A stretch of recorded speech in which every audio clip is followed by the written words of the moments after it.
Saat ini, Korps Polri sedang melaksanakan dengan skema joint investigasi dengan Dirkrimsus Polda Metro Jaya dalam penanganan perkara korupsi dan pencucian uang pada proses penanganan hukum terhadap perkara PLNBP, kemudian Asabri tahun 2020 sampai 2025, dan perkara dugaan korupsi dalam proses penyelesaian hutang PT CBS kepada PT KNI tahun 2020-2025.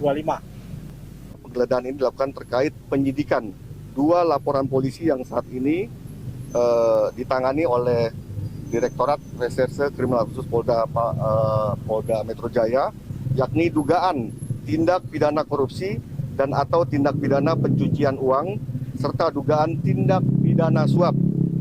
Dari 2 laporan polisi tersebut, ini berkaitan dengan 2 konstruksi perkara.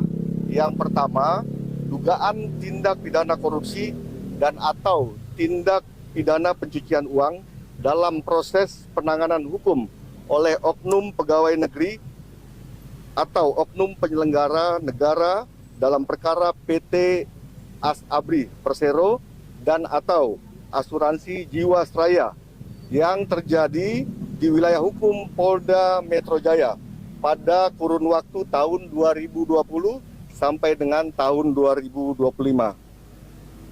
Kedua, dugaan tindak pidana korupsi dan atau tindak pidana pencucian uang dalam proses penyelesaian hutang atau kewajiban PT CBS kepada PT KNI oleh pegawai negeri atau penyelenggara negara yang terjadi di wilayah hukum Polda Metro Jaya pada kurun waktu 2020 sampai dengan 2025.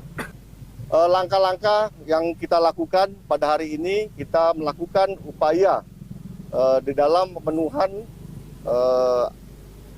alat bukti di 8 lokasi yang kita lakukan penggeledahan. Yang mana di hadapan rekan-rekan hari ini kita melakukan di 2 titik, yaitu Cafe The Clan dan juga Koin Money Changer.